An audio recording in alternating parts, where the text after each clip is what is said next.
نحمده ونصلي ونسلم على حبيبه الكريم وعلى آله وصحبه أجمعين ومن تبعهم بإحسان إلى يوم الدين. أما بعد فأعوذ بالله من الشيطان الرجيم. بسم الله الرحمن الرحيم. قد أفلح من تزكى وذكر اسم ربه فصلى. صدق الله مولانا العظيم وبلغنا رسوله النبي الكريم الأمين الرؤوف الرحيم. قال النبي صلى الله تعالى عليه وسلم: الإحسان أن تعبد الله كأنك تراه فإن لم تكن تراه فإنه يراك، أو كما قال عليه الصلاة والسلام. وقال عليه الصلاة والسلام: الإيمان معرفة بالقلب وقول باللسان وعمل بالأركان، أو كما قال عليه الصلاة والسلام. إن الله وملائكته يصلون على النبي يا أيها الذين آمنوا صلوا عليه وسلموا تسليما. اللهم صل على سيدنا ومولانا محمد وعلى آل سيدنا ومولانا محمد وأصحاب سيدنا ومولانا محمد وبارك وسلم. صلاة وسلام عليك يا سيدي يا رسول الله، صلاة وسلام عليك يا سيدي يا حبيب الله، وعلى آلك وأصحابك يا سيدي يا نور الله. حمد و صلاۃ کے بعد محفل پاک میں موجود حضرات علماء کرام، بالخصوص حضرت مولانا قاری محمد بشیر خان صاحب، حضرت علامہ مولانا محمد حسن خانی صاحب، حضرت علامہ مولانا محمد ظہیر انجمزائی صاحب، حضرت مولانا قاری عبدالرشید خان صاحب قادری، دیگر جو حضرات تشریف فرما ہیں، السلام علیکم ورحمۃ اللہ وبرکاتہ۔ آج کی اس نشست میں ہمارے نوجوانوں کی اس آرگنائزیشن جو حضرت غوث پاک سے وابستہ ہیں اور اللہ تبارک و تعالیٰ نے ان کے دلوں میں اپنے ایک ولی کی محبت کوٹ کوٹ کے یوں بھری ہوئی ہے کہ ان کا ہر کام اللہ اور اس کے رسول کے اسماء گرامی کے بعد حضرت تاجدار ولایت غوث اعظم رضی اللہ تعالی عنہ سے منسوب ہوتا ہے، اور یہ بہت اچھی علامت ہے کہ ہمارے نوجوانوں کا رجحان بالخصوص حضرات صوفیاء کرام کی طرف یہ اس بات کا غماز ہے کہ ہماری قوم میں بالخصوص ہمارے زمانوں میں جو من کا ایک انقلاب، روحانی انقلاب کا ایک جذبہ ہوتا ہے وہ موجود ہے، اور اس جذبے کو پروان چڑھانے کی اور اس کو صحیح سمت میں رکھنے کی بہت زیادہ ضرورت ہے۔ آج کا موضوع ہمارا ظاہر ہے تعلیمات غوث الاعظم۔ بنیادی طور پہ جو حضرت غوث پاک ہیں، اللہ تبارک و تعالیٰ نے ان کو تو خیر یہ شان اور مرتبہ جو عطا فرمایا اور یہ مقام عطا فرما دیا کہ آپ نے تحدیث نعمت کے طور پہ یہ فرما دیا: قدمی ہادی علی رقبۃ کل ولی اللہ، کہ میرا یہ قدم جو ہے یہ تمام اولیاء کرام کی گردنوں پر ہے۔ اور آپ کا یہ فرمانا کوئی آپ کی جانب سے نہیں تھا، یہ اللہ تبارک و تعالیٰ کے حکم سے آپ نے یہ ارشاد فرمایا۔ اور جو قطب الارشاد ہوتا ہے غوث الاعظم، قطب الاقطاب اور قطب الارشاد بھی اس کو کہا جاتا ہے، تو اس پہ یہ لازم ہے کہ وہ اپنے مقام اور مرتبے کو لوگوں کے سامنے بیان کرے تاکہ لوگ اس کے پاس حصول فیض کے لیے حاضر ہوں۔ تو یقیناً سارے کے سارے اولیاء کرام کا ایک ہی مشن ہے، ان کی تعلیم کا ایک ہی نقطہ ہے کہ انسان کی باطنی اور روحانی اصلاح ہو جائے۔ یہ جملہ جو علوم تصوف ہیں، جملہ صوفیاء کرام ہیں، ان کی تعلیمات کا اگر ہم خلاصہ بیان کرنا چاہیں کہ ایک اللہ کے ولی کی تعلیم کیا ہوتی ہے. مطلب ہمارے اس دور میں تو مختلف چیزیں وجود میں آ چکی ہیں، اور صوفیاء کرام کے نام پہ بعض جگہوں پہ بعض مقامات پہ وہ کام سر انجام دیے جاتے ہیں کہ جن کا صوفیاء کرام کی اور اولیاء کرام کی تعلیمات سے کوئی تعلق نہیں ہوتا. ان کا بنیادی چونکہ وہ نائب رسول ہیں، جس طرح ہمارے آقا مولا صلی اللہ علیہ وسلم کا فرمان ہے کہ العلماء ورثۃ الانبیاء، کہ علماء جو ہیں وہ انبیاء کرام کے وارث ہیں. اب ہم ان علماء سے کون لوگ مراد ہیں؟ یہ ایک بہت طویل بحث ہے جس میں پڑھنا نہیں چاہتا، بہت مختصر ہے. لیکن وارث جو ہوتا ہے وہ اپنے مورث کی ہر قسم کی، جس کو کہا جاتا ہے نا کہ منقولہ و غیر منقولہ جائیداد، یا جو بھی اس کی چیزیں اس کا وہ کامل طور پہ وارث ہوتا ہے. اب ہمارے آقا مولا صلی اللہ تعالی علیہ وسلم کے علوم پہ ہم تو مطلب بات کرنے کی پوزیشن میں ہی نہیں ہے کہ اللہ نے آپ کو کتنا عطا کیا، لیکن آقا کریم صلی اللہ تعالی علیہ وسلم کے علوم کی کیفیت کیا تھی.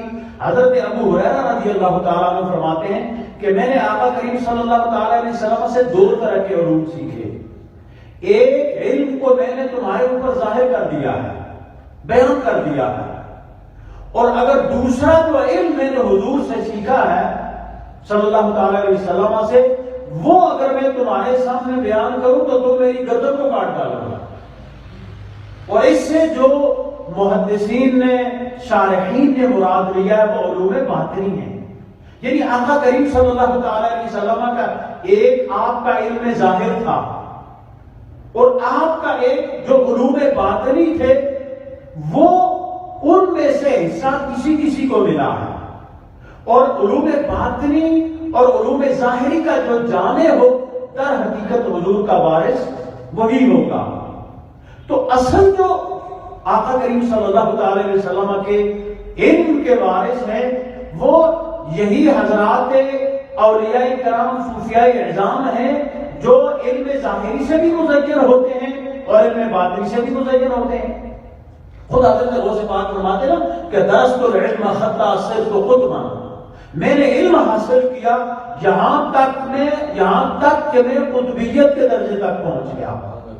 تو ان وارثان علوم نبوت کا جو کام ہے وہ یہ ہے کہ چونکہ اب سلسلہ نبوت تمام ہو چکا ہے، ہمارے آقا مولا صلی اللہ تعالی علیہ وسلم کے بعد اب کوئی نبی اور رسول نہیں آئے گا، تو جو انبیاء کرام کا کام تھا وہ اب ان اولیاء کرام کا کام ہے، علماء اعظام کا کام ہے، صوفیاء کرام کا کام ہے. اور ان میں سے سب سے پہلا کام کیا ہے کہ عمل کے لیے انسان کو تیار کیا جائے. انسان کو، بندہ مومن کو بالخصوص اور پوری انسانیت کو بالعموم عمل کے لیے تیار کیا جائے. اور جب انسان ذہنی طور پہ اپنی خوشی کے ساتھ عمل کے لیے تیار ہوگا تو اس کا اور لطف ہوگا.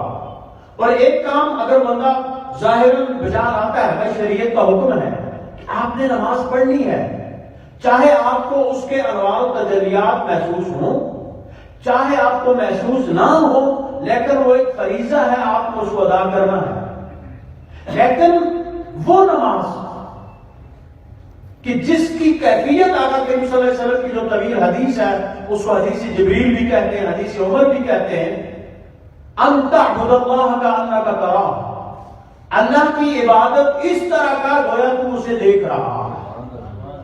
اور جب انسان کو وہ کیفیت حاصل ہوتی ہے، دیکھیں نا ہماری کیفیت کیا ہوتی ہے نماز میں، ہماری کوشش یہ ہوتی ہے کہ ہم جلد سے جلد فارغ ہو جائیں، قرات امام مختصر کرے اور بس جتنی جلدی ہو فارغ ہو جائیں. لیکن جب انسان کو ایک نظارہ ہوگا نماز میں وہ محسوس، دیکھیں نا کوئی خوبصورت سا نظارہ دیکھتے ہیں، کہیں جاتے ہیں آپ کو کوئی خوبصورت منظر نظر آتا ہے، آپ ایک دم کھڑے ہو جاتے ہیں،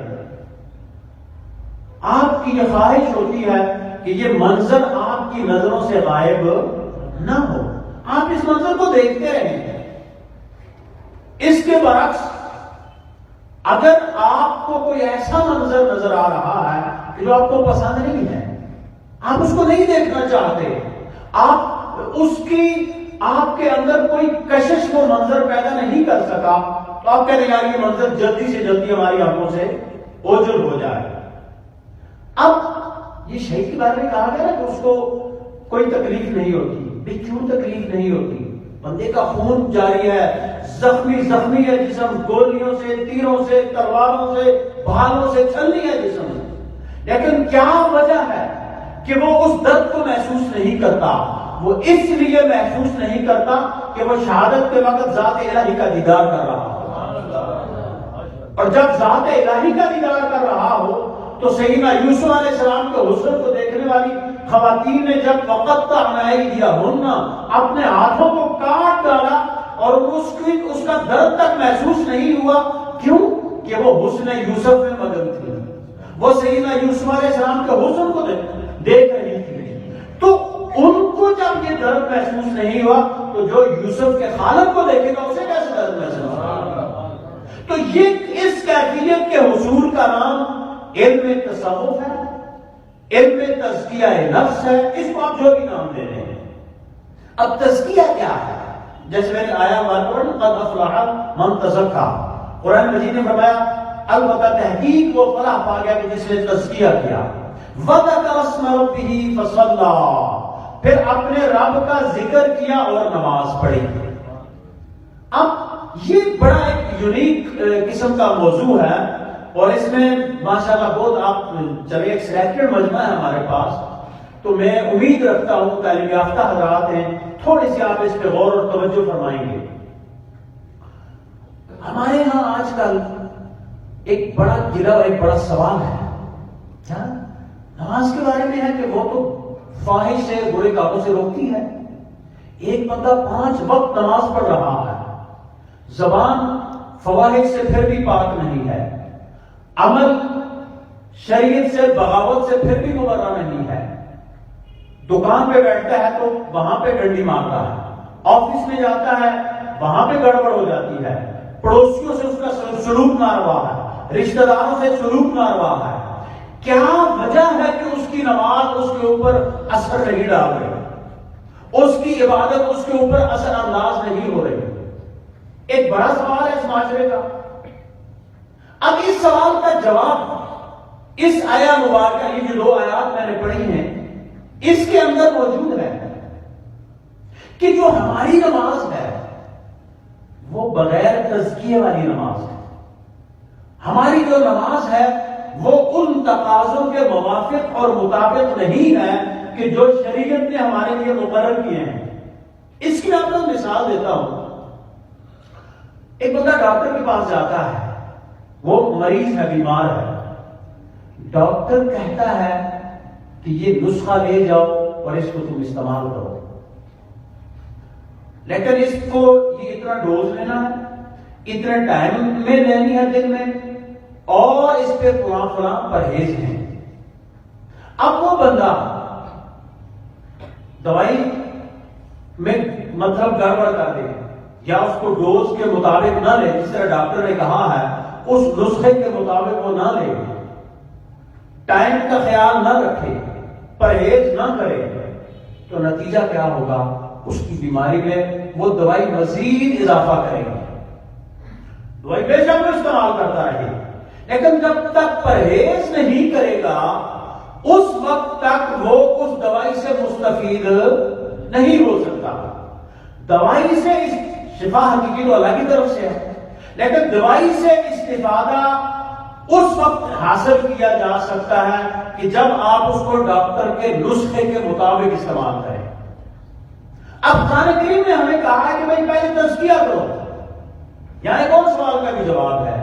یار بعض ہمارے دوست اٹھاتے نا اس سوال کہ بھئی ایک آدمی ایماندار ہے، وہ نمازی بھی ہے، وہ مطلب مطالعہ بھی کر سکتا ہے، صاحب علم بھی ہے، اس کو کیا ضرورت ہے کہ کسی پیر کے سامنے جا کے وہ بیٹھے، اس کے ہاتھ میں اپنے ہاتھ دے، اس کی ہدایات پہ چلے کیونکہ وہ تو آلریڈی اپنی چیز خود کر سکتا ہے، وہ اپنے مطالعے کے لیے اپنا مطالعہ خود کر سکتا ہے، دین کو سمجھ سکتا ہے، قرآن کریم کو سمجھ سکتا ہے، فرامین رسول صلی اللہ علیہ وسلم کو سمجھ سکتا ہے. اس کو کیا ضرورت ہے کہ وہ جا کے کسی شیخ طریقت کے سامنے زانو ادب تلمذ طے کرے اور وہاں پہ وہ سیکھے؟ تو یہی من جملہ جو بہت سی آیات ہیں ضرورت مرشد کے حوالے سے، ان میں سے ایک یہ بھی ہے کہ بھئی آپ اس وقت تک ان چیزوں کے کما حق ان چیزوں سے کما حق مستفید نہیں ہو سکتے کہ جب تک آپ کسی کامل کے آگے زانو تلمذ طے نہیں کریں گے.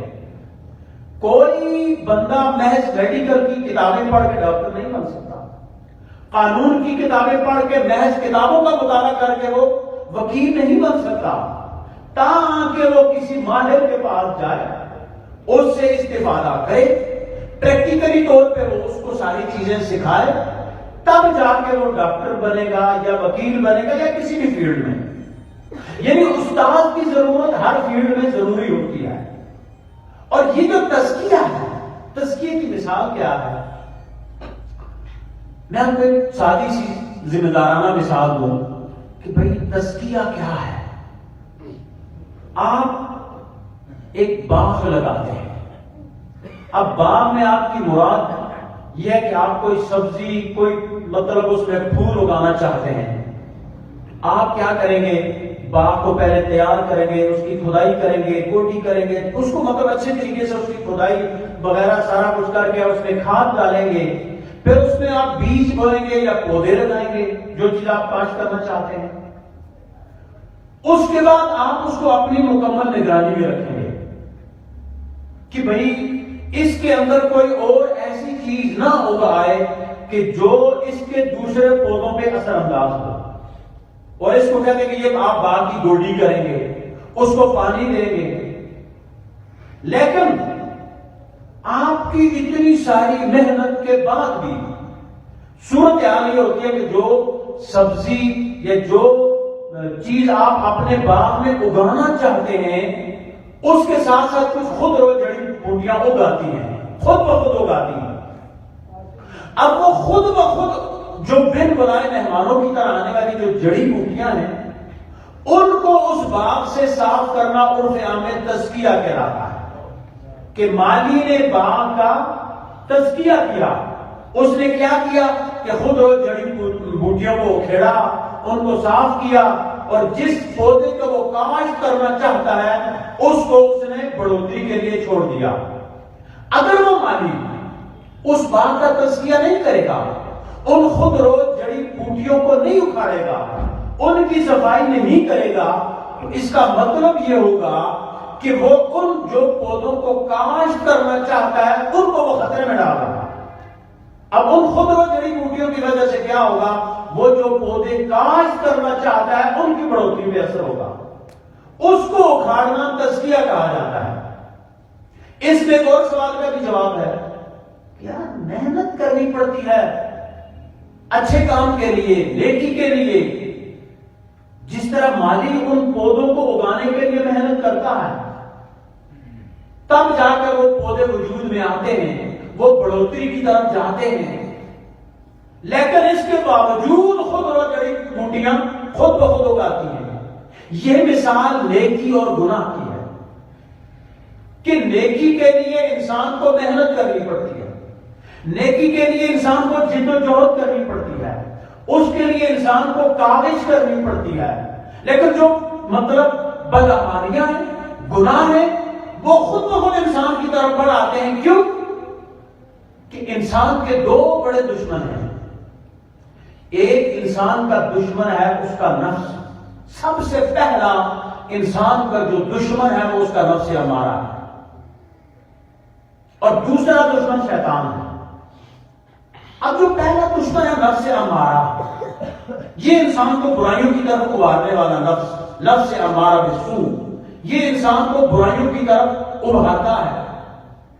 اب ضرورت اس بات کی ہے کہ پہلے انسان اپنے اس نفس کا تزکیہ کرے، اس نفس کو پاک کرے، اس نفس کی صفائی کی طرف توجہ دے، جب انسان اس کی صفائی کی طرف توجہ دے گا تو وہ پھر کیا ہوگا؟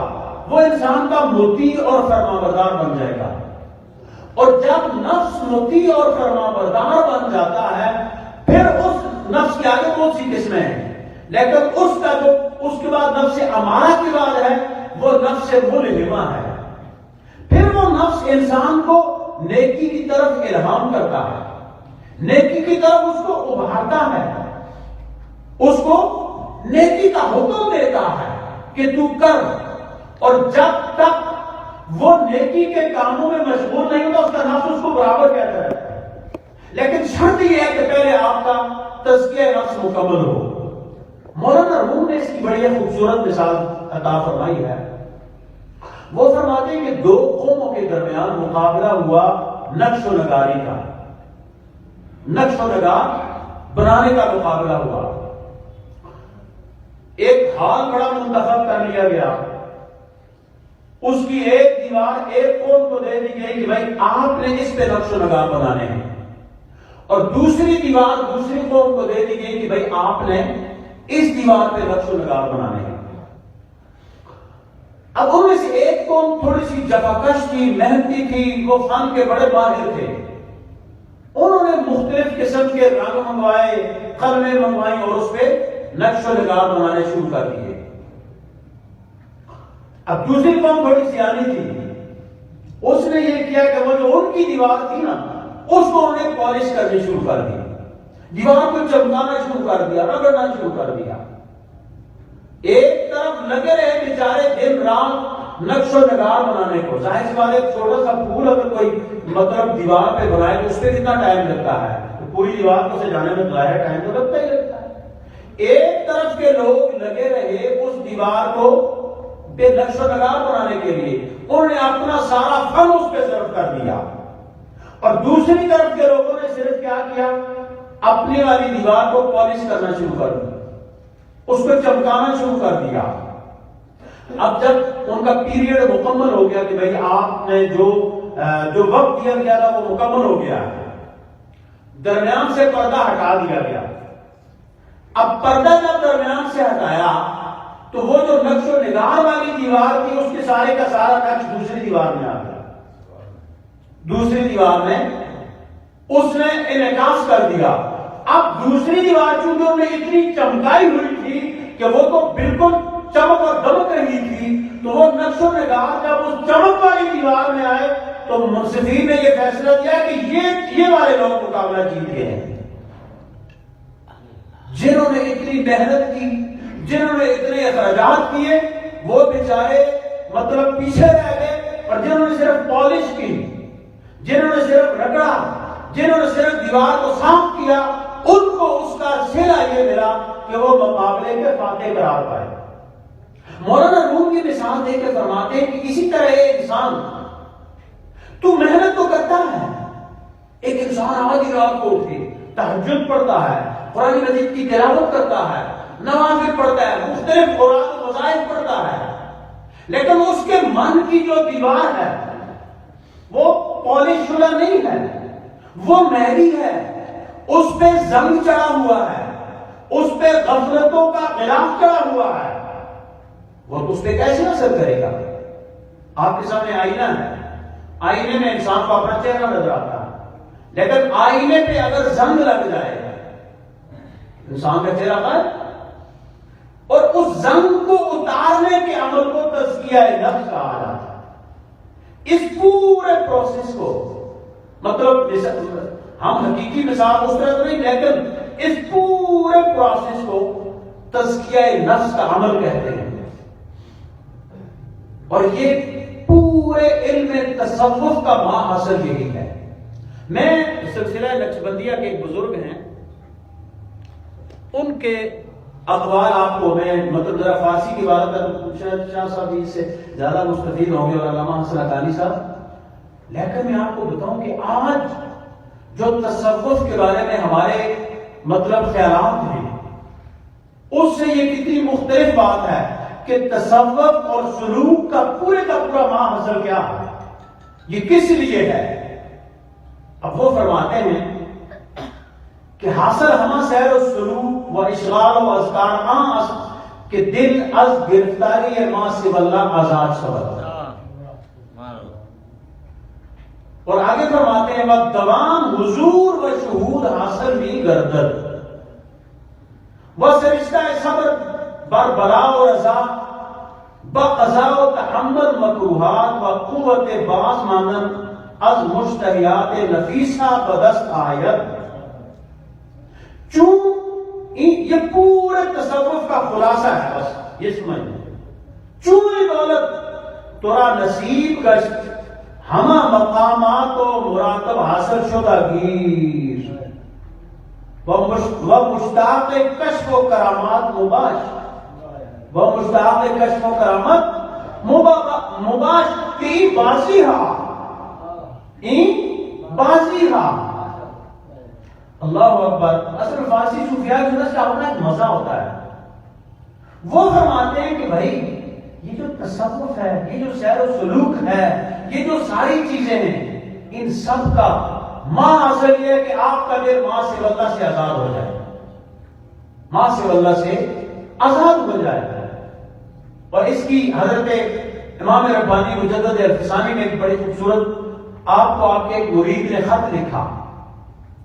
آپ کا مرید خط لکھتا ہے کہ حضور میرے قلب کی کیفیت یہ ہے کہ اگر مجھے 1000 سال کی عمر ملے اور مجھے کوئی تکلف کے ساتھ یاد کروائے کہ تم اللہ کے سوا کسی کو یاد کرو. اور یاد رکھیں انبیاء کرام اولیاء اللہ یہ ماں سوا اللہ نہیں ہے، یہ اللہ تبارک و تعالیٰ کی صفات کے مظہر ہیں، یہ اللہ کی صفات کے مظہر ہیں. ان سے تعلق رکھنا گویا اللہ سے ہی تعلق رکھنا ہے. تو وہ یہ کہہ رہا ہے کہ میری لیکن ہم لوگ نماز میں کھڑے ہوتے ہیں، کہیں بیٹھے ہمارے دل میں 100 خیالات آتے ہیں، ہزاروں خیالات آتے ہیں. مرید اپنے پیر کو لکھ رہا ہے کہ میری کیفیت یہ ہے کہ مجھے اگر 1000 سال کی عمر بھی مل جائے تو میں ماں صلی اللہ کو یاد نہیں کروں گا. میرے دل میں اللہ کی یاد اس قدر پختہ ہے. پیر کیا جواب دیتا ہے؟ پیر کہتا ہے بیٹا تم نے ابھی سلوک کے راستے پہ پہلا قدم رکھا ہے، تم نے ابھی ولایت کے راستے پہ پہلا قدم رکھا ہے. تو یہ فرماتے ہیں کہ ماں سے اللہ سے بندے کا دل آزاد ہو جائے، یہی سیر و سلوک کا مقصد ہے. اور جو نفس کو متوجہ کرنے والی چیزیں ہیں ان سے بندہ باز آ جائے، ان کی طرف توجہ نہ دے. فرماتے ہیں کہ جب تجھے یہ دولت حاصل ہو جائے، جب یہ چیز مل جائے تو پھر تو کیا کر کہ بس اسی پہ پابندی کر. اگر کوئی تجھے ایسا بندہ مل جائے جو تجھے اس مقام تک پہنچا دے کہ تیرا تزکیہ کر کے تجھے اتنا کر دے کہ تجھے کسی معاملے میں ماں سے اللہ کی یاد نہ آئے تو پھر اسی کا خادم ہو جا، پھر اسی کے در پہ اپنے آپ کو ڈال دے اور وہیں پہ جھک جا اور اسی بات کو پھر اس کے حالات کو مان، اس کے حالات پہ عمل کر. بنے سجادہ رنگی کو گرد پیرے مہان گوید کہ سالک بے خبر نبود زرا و رسم منزل ہاں. وہ فرماتے ہیں اگر ایسا تجھے پیر مل جائے نا، ایسا کامل کہ جو تجھے رضائل سے نکال کے فضائل کی طرف لے جائے، جو تیری اس کیفیت کو بنا دے کہ تو اپنے دل میں ماں سے اللہ کے کچھ محسوس نہ کرے، تو پھر اس کا خادم بن جا، پھر اس کے در پہ اپنے آپ کو جھکا دے اور تو اس طرح کرامتوں کا طالب نہ بن. ای بازی ہاں، یہ تو کھیل ہے، یہ تو کھیل ہے.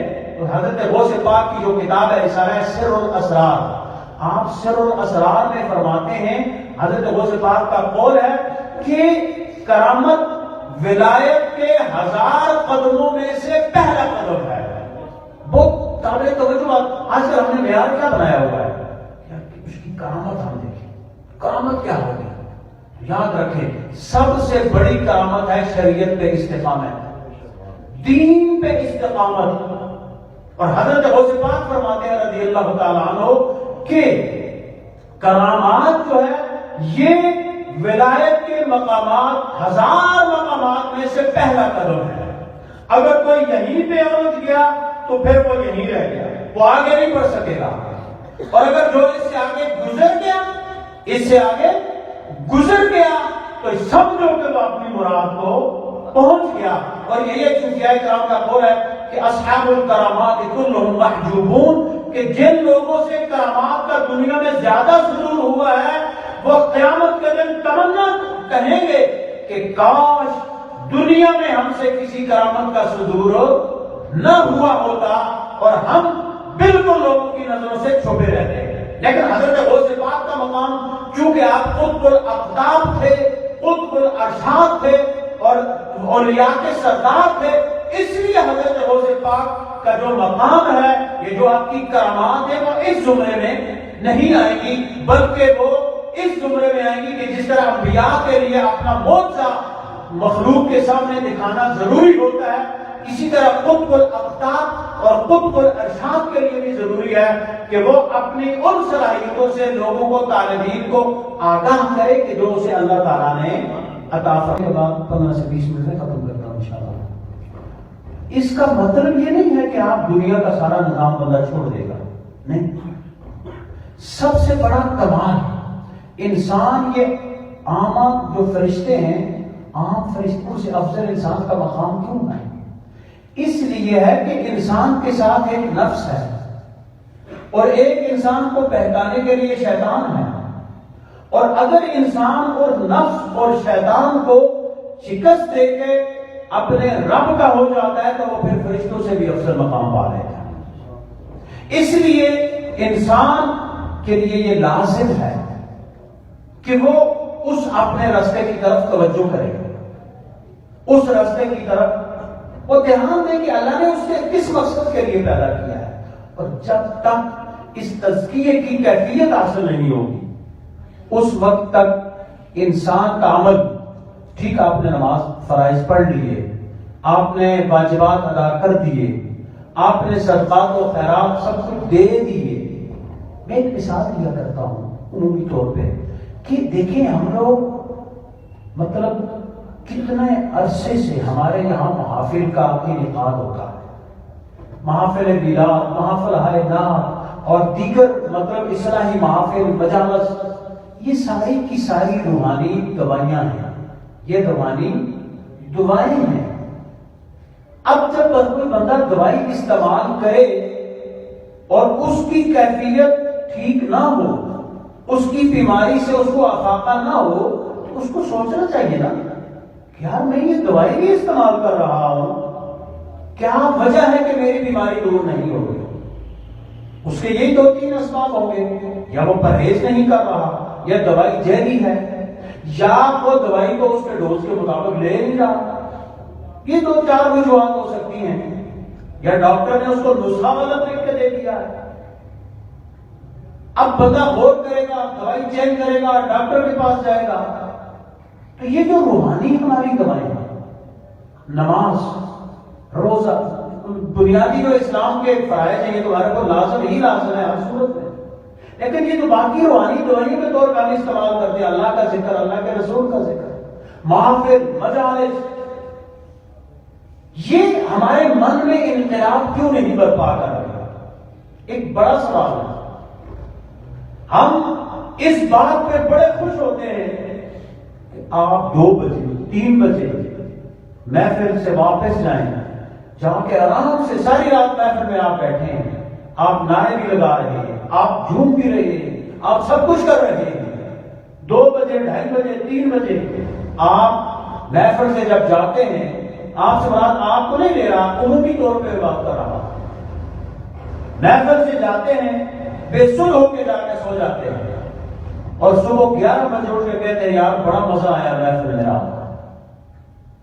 اب جو محفل, میں اس کا نہیں ہوں کہ خدا نخواستہ محفل کرنا چھوڑ دے, نہیں, جو جس محفل میں بیٹھنے سے انسان کے اندر اتنا انقلاب نہ آئے کہ وہ اپنے رب کی طرف رجوع نہ کر سکے, تو اس کو اس محفل کے اس کو سوچنا چاہیے نا بھائی اللہ نے ہمیں یہ ذہن کس لیے دیا ہے. اب میں پیغام کی طرف آ رہا ہوں, آخری بات کو میں کلوز کر رہا ہوں. اس کو سوچنا چاہیے کہ یار کیا وجہ ہے کہ یہ محفل میرے اندر انقلاب پپا نہیں کر رہی ہے. یہ میرا جو پروگرام ہے، میرا جو سسٹم ہے، مجھے نیکی کی طرف اس طرح میں نماز، یعنی ایک انسان جس کے اندر ایمان کا نور ذرا سا بھی ہو، وہ تو کبھی نماز کے وقت سو ہی نہیں سکتا. یہ ہو ہی نہیں سکتا کہ نماز کا وقت جا رہا ہو اور وہ سویا ہوا ہو. تو یہ سوچنا ہے. اور پھر ہم لوگوں کے لیے بالخصوص جو ہم صوفیاء کرام کے ماننے والے ہیں، میں نے تھوڑا سا موضوع پھیلایا ہوتا ہے، لیکن چونکہ وقت بھی مختصر ہے اور انشاءاللہ پھر کسی نشست میں تھوڑا سا یہ نفس کے علاج اور تزکیے کی طرف ہم پھر کبھی جائیں گے اگر زندگی نے وفا کی تو. لیکن آپ کا پیغام، ہم جو لوگ ہیں، ہم صوفیاء کرام سے محبت کرنے والے، اولیاء کرام سے محبت کرنے والے، ہمارے لیے تو اور زیادہ محتاط ہونا ضروری ہے.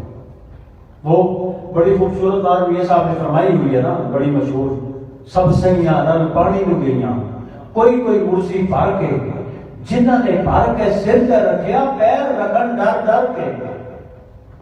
یعنی جس مطلوب نے مثال دی ہے کہ خواتین پانی کے لیے جاتی ہیں چشموں پہ، جس عورت کے سر پہ گاگر پانی کی بھری ہوئی رکھی ہوئی ہوگی، وہ اپنا پیر احتیاط سے رکھے گی، وہ اپنا پاؤں احتیاط سے رکھے گی. کہیں ایسا نہ ہو کہ میں احتیاط نہ کروں، میرا پاؤں پھسلے اور میرا پانی سارے کا سارا ضائع ہو جائے اور مجھے جسمانی طور پہ نقصان پہنچ سکتا ہے. لیکن جس کے سر پہ گاگر ہی نہیں ہوگی، جس کی گاگر خالی ہوگی، وہ تو جس طرح مرضی ہے چلے جائے. یاد رکھیں، کسی نے کہا تھا نا، شوق سے عشق کیجئے گا لیکن، شوق سے عشق کیجئے گا لیکن دھیان اتنا مدر کیجئے گا، کھال کھچتی ہے کٹتی ہے گردن، عشق کرنا تماشا نہیں ہے. یہ عشق کوئی معمولی منظر نہیں ہے. میں نے اپنے حضرت صاحب سے ایک حدیث پاک سنی ہے، میں آپ سے شیئر کرنا چاہتا ہوں پیغام کے طور پہ. حضرت صاحب نے ایک بہت خوبصورت ہمیں آقا کریم صلی اللہ علیہ وسلم کا قول سنایا، وہ کما قال علیہ السلام کہ الناس كلهم هلكة الا العالمون والعالمون كلهم هلكة الا العاملون والعاملون كلهم هلكة الا المخلصون والمخلصون على خطر عظيم. یہ جو میں نے آپ کو یہ صاحب کا شعر سنا ہے نا، اس کا یہ شعر اس کا ترجمہ ہے کہ لوگوں، سارے لوگوں کے ہلاکت میں پڑنے کا اندیشہ ہے. دیکھیں اللہ کی قدرت، آپ دیکھیں نا، وَاتْلُ عَلَيْهِمْ نَبَأَ الَّذِي آتَيْنَاهُ آيَاتِنَا فَانْسَلَخَ مِنْهَا فَأَتْبَعَهُ الشَّيْطَانُ فَكَانَ مِنَ الْغَاوِينَ وَلَوْ شِئْنَا لَرَفَعْنَاهُ بِهَا وَلَكِنَّهُ أَخْلَدَ إِلَى الْأَرْضِ وَاتَّبَعَ هَوَاهُ فَمَثَلُهُ كَمَثَلِ الْكَلْبِ إِن تَحْمِلْهُ يَلْهَثْ أَوْ تَتْرُكْهُ يَلْهَث.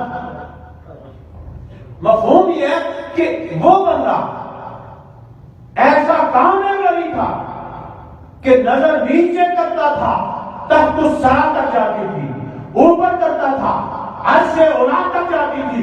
لیکن کیا ہوا؟ واتبع هواه، تکبر میں آیا، اپنے نفسانی خواہش کی پیروی کی، تو نتیجہ کیا نکلا؟ اس کی مثال ایسی ہے جیسی کتے کی مثال ہے. یعنی اللہ کی پکڑ بڑی سخت ہے. انسان کو، اس انسان کو حمامت کرتے رہنا چاہیے کہ جس کے پاس کچھ ہو.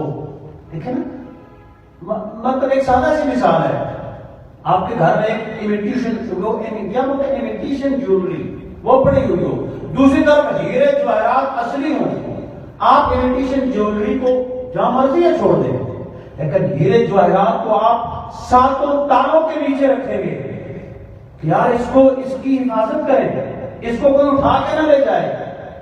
امیٹیشن کوئی نقرے لے بھی گیا، کوئی تو ضرور لے جانے دو. یہ امانت کی ایک مثال ہے. جو ہم عشق والے ہیں، ہمارے لیے تو اور سوچنے کی بات ہے کہ بھئی ہمیں اللہ نے اگر اپنے محبوب کے عشق کے لیے چنا ہے تو پھر ہمیں بھی اس کے لیے تیار ہونا چاہیے.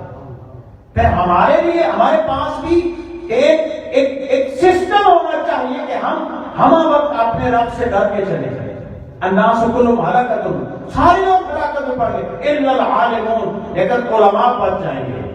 لیکن والعالمون کلہم ہلاکۃ الا العاملون، علماء بھی ہلاکت میں پڑنے کا اندیشہ ہے، لیکن ان میں سے وہ بچیں گے جو عمل کرنے والے ہوں گے.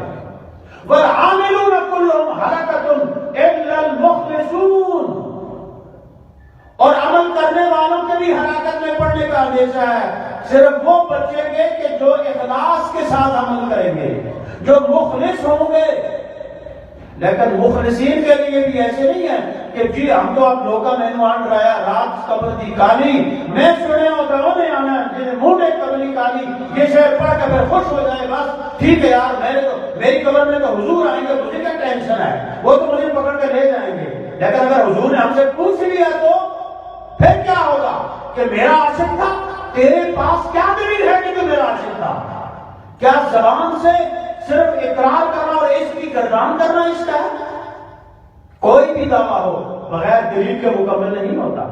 علامہ اقبال نے اس کیفیت کو ایسے بیان کیا نا، تو غنی از حد و عالم من فقیر، روز محشر عذر ہائے من پذیر، ور ببی بینی حسابم ناگزیر، از نگاہ مصطفیٰ پنہاں بگی. یا اللہ میں اپنے محبوب آقا کو کیا جواب دوں گا کہ جب آقا مجھ سے پوچھیں گے میرے امتی، میں تو تجھے کبھی نہیں بھولا، میں تو دنیا میں جب تشریف لایا میں نے کہا رب ہب لی امتی، میں جب مجھے کوئی اور اللہ نے اونچا مقام عطا فرمایا میں نے کہا رب ہب لی امتی، میں جب معراج پہ گیا تو میں نے کہا رب ہب لی امتی، اپنے رب کی بارگاہ میں حاضر ہوا میں نے کہا رب ہب لی امتی، میں رب کے پاس حاضر ہونے کے لیے عالم دنیا سے عالم برزخ کی طرف جانے لگا، میں نے کہا رب ہب لی امتی. اور قیامت کے دن میرے بندے میرے امتی، میں اس ہر جگہ پہ ہوں گا کہ جہاں تو خطرے میں ہوگا، پل صراط پہ میں ہوں گا، میزان پہ میں ہوں گا، حوض کوثر پہ میں ہوں گا. امتی کیا میرے امتی، تو اس قدر تو نالائق تھا کہ تو میری ایک سنت پہ عمل نہیں کر سکتا، تو میرے طریقے پہ نہیں چل سکا. محض تیرا یہ دعویٰ، یاد رکھیں بغیر دعوے کے بغیر دلیل کے دعویٰ بے بنیاد ہے. میں آپ کو ایک چھوٹی سی مثال علم اور عمل کی بس 5 سے 7 منٹ کی بات ختم کر رہا ہوں. چھوٹی سی مثال میں آپ کو اس عمل کی دوں کہ بھئی ایک بندہ ہے وہ بیمار ہے، اس کو بخار ہے، اب اس کو یہ علم ہے کہ میں پیناڈال یا کوئی اس طرح کی اور ٹیبلٹ کھاؤں گا تو میں ٹھیک ہو جاؤں گا، میری بیماری دور ہو جائے گی. اب وہ پیناڈال کی تسبیح پڑھ رہا ہے، ورد کر رہا ہے. مجھے یہ بتائیں کہ جب تک وہ پیناڈال کھائے گا نہیں کیا ٹھیک ہوگا؟ یہ تو ایک کامن سینس کی بات ہوگی، آپ اس کو سمجھتا ہے. جب تک وہ گولی کھائے گا نہیں ٹھیک نہیں ہوگا، چاہے وہ کروڑوں مرتبہ پیناڈال کرتا رہے. اسی طرح یہ ہماری خوش قسمتی ہے کہ اللہ نے ہمیں اپنے محبوب کے عشق کے لیے چنا ہے. لیکن سوچنا یہ ہے کیا ہم واقعی رسول اللہ صلی اللہ علیہ وسلم کے عاشق ہیں؟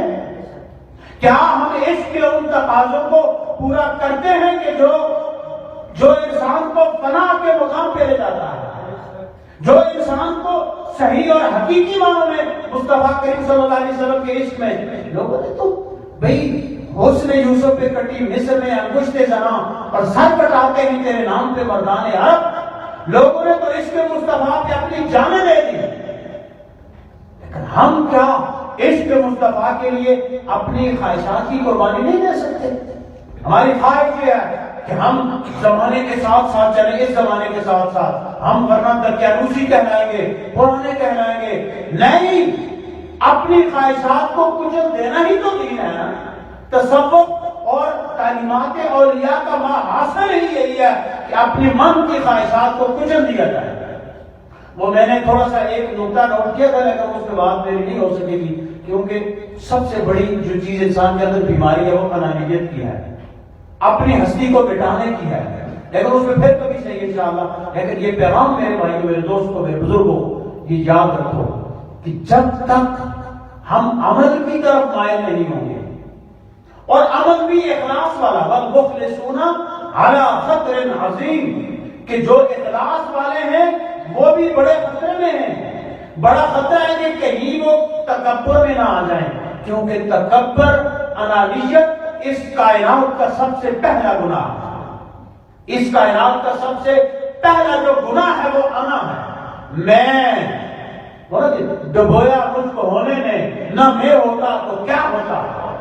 یہ جو من کی انسان کی انانیت ہے نا، یہ انسان کو بالکل ختم کر کے رکھ دیتی ہے، اس کو بھلا دیتی ہے سارا کچھ. اسی لیے بابا بلے شاہ نے بات کہہ دی، چلیں وہ بھی میں آخر میں آپ سے شیئر کر دوں. بابا بلے شاہ نے بڑی خوبصورت بات کہی، پھلاں دا تو عطر بنا، پھلاں دا تو عطر بنا، عطراں دا پھر کٹ دریا، دریا وچ پھر رج کے نہا، مچھیاں وانگو تاریاں لا، پھر بھی تیری بو نہیں مکنی، پہلے اپنی میں مکا. اپنے من کی کہ میں انسان کو باتتی ہے گناہ پہ، میں ایسا ہوں. جب میں انسان کے اندر آ جاتی ہے انسان پھر کسی کام کا نہیں رہتا. اس لیے اپنی انانیت کو مٹا دے اپنی ہستی کو. اگر کچھ مرتبہ چاہیے کہ دانا خاک میں مل کر گرو گزار ہوتا ہے. وہ عربی کا ایک شعر ہے کہ اذا قلت مذنبت، جب میں نے اپنے محبوب سے کہا کہ میرا جرم تو بتاؤ، میرا جرم تو بتاؤ، میرا قصور کیا ہے. قالت محبتہ، اس کی محبت نے کہا وجودک ذنب، اور تیری اپنی ہستی ہی تو تیرے لیے گناہ ہے سب سے بڑا. تو میرے سامنے ہو کر میں کہہ رہا ہے، تو میرے سامنے کھڑا ہو کر میں کہہ رہا ہے، تو نے کیوں نہیں اپنی ہستی کو مٹایا. اور یہ اتنا بڑا گناہ ہے کہ لا یقاس بہا ذنب، اس میں کوئی اور تو گناہ قیاس نہ کر کے تو اپنے محبوب کے سامنے کھڑا ہوا میں کہتا ہے. اسی لیے اللہ کے ولی نے کہا، آخری بات، ایک اللہ کے ولی کے بزرگ تھے، کوئی شاید شاہ صاحب کے نام تھا، انہوں نے میں کہنا چھوڑ دیا تھا اپنی گفتگو میں. وہ میں نہیں کہتے تھے، میں تو کوئی بات لوگ ہوتے ہیں نا ایسے. ایک بندے نے کہا جی کہ یہ کون سی بات ہے کوئی بندہ اپنی گفتگو میں ہی نہ کہے، تو میں جا کر اسے کہلواؤں گا یہ بات. اب وہ بندہ ان کی بارگاہ میں چلا گیا. اور یہ کرام کے پاس جانا ہے، دو طرح کے لوگ ہوتے ہیں نا. ایک ہوتے ہیں کہ جو حصول فیض کے لیے جاتے ہیں، ایک ہوتے ہیں جو تنقید کے موڑ کا کہتے ہیں اسی میں گیا تو ملے ہی کچھ نہیں. وہ پیر صاحب کا میں نے ایک دفعہ نصیر صاحب سے گھوڑنے اتر مگو کے رفتموں قسمت نہ بھوت دیدارش کہ نہ رسائی یہ سارے دلیل کم طلبی. تو یہ نہ کہہ کہ میں گیا اور مجھے محبوب کا دیدار نہیں ہوا، بلکہ سارے کا نہ پہنچنا اس کی طلب نہ کرنے کی دلیل ہے. تو وہ بندہ گیا مختصر، اس نے کہا کہ میں کہلواؤں گا ان سے. ان کی بارگاہ میں حاضر ہوا، ان سے عرض کرنے کا حضرت شیطان کو کس چیز نے گمراہ کیا، شیطان کو کس چیز نے گمراہ کیا. انہوں نے فرمایا جاؤ لنگر کھاؤ، بیٹھو نماز پڑھو، تمہارے سوال کا جواب دوں گا. وہ بندہ چلا گیا، نہایا دھویا، لنگر کھایا. نماز کے بعد حضرت صاحب پیچھے مڑے اور پوچھا کون ہے وہ بندہ جو نماز سے پہلے مجھ سے سوال کرنے والا ہے. تو وہ کھڑا ہو کہتا ہے میں. انہوں نے فرمایا یہ لفظ تھا جس نے شیطان کو تباہ کیا. میرے بھائیوں، میرے دوستوں، میرے بزرگوں، ہماری گفتگو بس ہو گئی ہے تقریباً اس طرح جس طرح میں کرنا چاہتا تھا اس طرح. تو تھوڑا سا کیونکہ وہ ایک مجمع کا بھی اپنا ایک اثر ہوتا ہے، بندہ اس وقت تھوڑا سا اس کی طبیعت کھلتی ہے. لیکن بہرحال جو کہا ہے میرے خیال میں اگر ہم اپنی اصلاح کر لیں حضرت غوث پاک کی تعلیمات کی روشنی میں، ایک تو ہم اپنا تزکیے کی طرف توجہ دیں، ہم اپنے آپ کو دیکھیں، اپنے آپ کو چیک کریں، اپنے معاملات کو ہم دیکھیں. اور دوسرا ہم اولیاء کرام کی جو حقیقی تعلیمات ہیں ان پہ عمل کرنے کی طرف. ہمیں تو دوسری طرف لگا دیا بڑے ٹیکنیک سے، معذرت کے ساتھ بڑے مکر سے ہمیں دوسری طرف لگا دیا گیا ہے کہ یہ گزشتہ دنوں کیا ہوا ہمارے یہ دربار شہری سرکار عرس ہو رہا ہے. اب عرس پہ کیا جناب ناچو گاؤ جھومو ڈھول، یا قبرستان پہ ڈھول پہ جانا خدا کا واسطہ ہے. کیا ہو گیا ہماری عقلوں کو؟ ڈھول پہ جانا، ناچنا، منشیات استعمال کرنا. بھئی کیا ہو رہا ہے کہ عرس ہے جی، میلہ ہے خدا کے لیے. اور یہ کرام کی ہرگز تعلیمات نہیں. ولی وہی ہے کہ جو شریعت پہ کامل طور پہ جس کا شریعت نے اتباع کیا ہو، مجذوبوں کے ہم قائل مجذوب ہوتے ہیں، لیکن مجذوب کا صرف ادب ہے، احترام ہے، اس کی تقلید جائز نہیں ہے۔ تقلید صرف اس کی ہوگی جو صاحب صحب سالک ہے، مجذوب کی تقلید نہیں ہے۔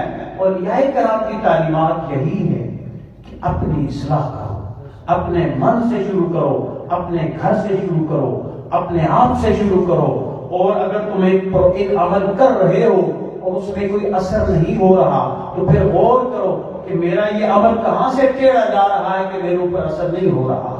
پھر کسی اللہ والے کے پاس جاؤ، اتقوا اللہ وکونوا مع الصادقین۔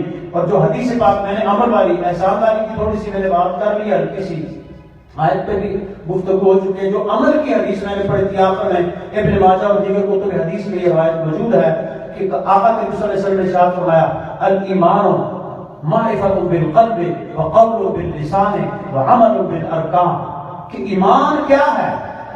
دل سے پہچاننا، دل سے تصدیق کرنا، وقول باللسان، زبان سے اقرار کرنا۔ یہاں تک تو ہم بالکل ماشاءاللہ ٹھیک ہے، لیکن عمل بالارکان، اپنے اعضاء کے ساتھ اس پہ عمل کرنے کا نام حقیقتاً ایمان ہے۔ ہمیں شفاعت مصطفیٰ پہ یقین ہے، ہمیں شفاعت مصطفیٰ پہ اس طرح یقین ہے جیسے ہمیں اپنے رب کے ایک ہونے کا یقین ہے۔ ہمیں مصطفیٰ کریم صلی اللہ علیہ وسلم کی شفاعت پہ اس طرح یقین ہے جیسے حضور کے خاتم النبیین ہونے پہ یقین ہے۔ ہمیں شفاعت مصطفیٰ پہ اس طرح یقین ہے جس طرح ہمیں اپنے مسلمان ہونے کا یقین ہے۔ لیکن یاد رکھیں، آقا کا یہ فرمان بھی ہمارے سامنے رہنا چاہیے، من رغب عن سنتی فلیس منی، کہ جو میری ایک سنت سے بھی عملاً پھر جائے گا وہ مجھ سے نہیں ہے۔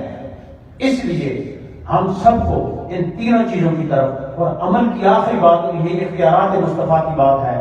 مسلم شریف کی مشہور حدیث ہے، حضرت ربیعہ بن کعب آقا کریم صلی اللہ علیہ وسلم کو وضو کروا رہے ہیں، کریم آقا صلی اللہ علیہ وسلم کا دریائے رحمت جوش میں آتا ہے۔ آپ ارشاد فرماتے ہیں ربیعہ سن، ربیعہ مانگ کیا مانگتا ہے؟ حضور کے اصحاب کا عقیدہ قربان جائیں، وہ یہ نہیں پوچھتے کہ یا رسول اللہ آپ کے پاس دینے کا کیا اختیار ہے، آپ میں تو اللہ سے مانگوں گا۔ ربیعہ بن کعب نے مانگا بھی، اور کیا مانگا؟ ربیعہ بن کعب نے عرض کی یا رسول اللہ اسألک مرافقتک فی الجنہ، یا رسول اللہ میں جنت میں آپ کا ساتھ چاہتا ہوں۔ ایک ہی سوال میں سب کچھ مانگ لیا، جنت بھی مانگ لی اور حضور کی معیت بھی مانگ لی۔ آقا کریم صلی اللہ علیہ وسلم نے یہ نہیں فرمایا کہ ربیعہ میں اللہ سے پوچھوں گا پھر تجھے جواب دوں گا۔ حضور نے فرمایا ربیعہ کچھ اور بھی چاہیے؟ انہوں نے کہا یا رسول اللہ یہ ہو گیا تو پھر اور کیا چاہیے؟ یہ مل گیا تو پھر اور کیا چاہیے؟ تو آپ نے کیا فرمایا ہے؟ یہ آج کے اس مرید کے لیے سبق ہے کہ جو یہ کہتا ہے میں جو مرضی کروں میرا پیر مجھے پکڑ کے جنت میں لے جائے گا، نہیں سر، ایسا نہیں ہو سکتا، بالکل ایسا نہیں ہو سکتا۔ مرید ہے ہی وہی ہے کہ جو اپنے پیر کے طریقے پہ چلے۔ ویسے ایک ہوتا ہے مرید، اسی گوڑے سی میں مرید آ جی، ویسے آج کل اسی مرید ہی نہ ویسے زیادہ اللہ نہ کرے اللہ سب کو مرید بنا ہوا ہے۔ آج کل اسی مرید اسی تجھ کو اسی گوڑے سی میں مرید اسی گوڑے سی میں مرید تو مرید مانا کہ سرکش باقی، مرید نہیں مرید بنو۔ جب مرید بنو گے وہ سی بات کی بشارت بھی مریدوں کے لیے ہی ہے، اس لیے حقیقی مرید بنو۔ جب ہم حقیقی مرید بنیں گے پھر یقیناً ہمارے مرشد ہمارا ہاتھ پکڑ کے جنت میں لے جائیں گے۔ کیوں؟ آقا صلی اللہ علیہ وسلم نے فرمایا عمل کی بات کہ ربیعہ تجھے یہ سب کچھ مل جائے گا، لیکن فَأَعِنِّي عَلَىٰ نَفْسِكَ بِكَثْرَةِ السُّجُودِ، میری مدد کر اپنی جان کے لیے سجدوں کی کثرت سے، سجدوں کی کثرت کا ربیعہ اگر جنت چاہتا ہے تو میرے بھائیوں میں عرض یہ کرا ہمیں بڑی خوبصورتی سے ٹریک سے اتار دیا گیا ہے۔ بھائی آپ ایک محفل سامنے کر لیں، ایک رات کو جھومیں، ناچیں، گائیں، نعرے لگائیں اور بس آپ کا بیڑا پار ہے، چاہے فجر کی نماز پڑھیں یا نہ پڑھیں۔ نہیں سر، ایسا بالکل نہیں ہے۔ حضور کا ذکر کرنا ایمان کی جان ہے، حضور کے نام کی محفل کرنا مومن کی پہچان ہے۔ لیکن یاد رکھیں پھر اس کے ساتھ حضور کی سیرت اور سنت پہ عمل کرنا یہ ایک مومن کے ایمان کی پہچان ہے۔ اس لیے اس طرف آئیں، عمل کی طرف، اور آقا کریم صلی اللہ علیہ وسلم اور آپ کی اتباع میں صوفیاء کرام، اولیاء اعظام، اور بالخصوص حضرت غوث پاک کے اس راستے کی طرف کہ جو آپ نے دکھایا ہے اور جو آپ نے اپنے مریدوں کو، قیامت تک آنے والوں کو پڑھایا ہے کہ شریعت سے سر منہ انحراف کرنے کو، ایک سالک کو یہ چاہیے آپ کا کھول کے نہیں پڑھا ہے، فرماتے کہ سر منہ کا کیا مطلب ہے؟ بال کے سرے جتنا۔ شریعت سے سر منہ انحراف کرنے کو ایک سالک اپنے لیے موت تصور کرے گا کہ میں مر گیا، بس میرا کچھ نہیں رہا۔ جب ہم اس کیفیت میں پہنچیں گے تو یقیناً ہم اپنے اس ٹارگٹ کو پا لیں گے کہ ہم اللہ کے رسول اور آپ کے نائبین کی معیت میں المرء مع من احب، کہ جو جس کے ساتھ محبت کرے گا اس کا حشر اسی کے ساتھ ہوگا، کا مصداق ٹھہریں گے، ورنہ یہ محض نفس کا دھوکہ ہے اور زین لهم الشیطان اعمالهم والی بات ہے۔ اس لیے ہم وقت اس خوف میں رہنا ہے کہ کہیں ہم سے کوئی غلطی نہ ہو جائے۔ میں اپنے اس نوجوانوں کی اس آرگنائزیشن، ماشاءاللہ اللہ نے ان کو حضرت غوث پاک سے محبت کا وہ جذبہ دیا ہے کہ ماشاءاللہ پورا سال ان کا، یہ سال میں ایک محفل نہیں کرواتے، ان کا پورا سال پورا ہر دن تقریباً کوئی نہ کوئی حضرت غوث پاک کے حوالے سے، پھر کا ایک لنگر کا سسٹم ہے، میلاد شریف پہ ہزاروں کے مجمع کو یہ آرگنائزیشن کے لوگ اپنے طرف سے ہدیے پیش کرتے ہیں، اور بالخصوص ان کے مجھے ان میں سے ایک ہی کا اس میں گرامی آتا ہے نعیم بھائی، خواجہ نعیم صاحب، تو میں ان سارے جوانوں کے لیے یہ دعا کرتا ہوں کہ اللہ تعالیٰ ان کے اس جذبے کو سلامت رکھے، حضرت غوث پاک سے ان کی جو محبت کا یہ جذبہ ہے اللہ اس کو قائم رکھے، اور اس پہ اللہ تعالیٰ ان کا دنیا میں بھی حضرت غوث پاک کے غلاموں میں شمار کرے، آخرت میں بھی آپ کے غلاموں میں شمار کرے، اور حضرت غوث پاک کی سیرت پہ ہم سب کو کما حق عمل کرنے کی توفیق عطا فرمائے۔ میں نے جو اپنی گفتگو میں مجھ سے جو غلطی ہوئی ہیں، کوتاہیاں ہوئی ہیں، اللہ تعالیٰ سے میں معافی کا خواستگار ہوں، کسی کی ذمہ ہوئی ہوں میں اس پہ بھی معذرت چاہتا ہوں، اور جو کچھ صحیح اصلاحی بیان ہوا ہے اللہ تعالیٰ اس پہ مجھے، آپ کو اور ہم سب کو عمل کرنے کی توفیق عطا فرمائے، اور اس سب کو ہمارے لیے اللہ ذات آخرت بنائے۔ اللہ تعالیٰ ہمیں عمل کی توفیق عطا فرمائے۔ وما توفیقی الا باللہ۔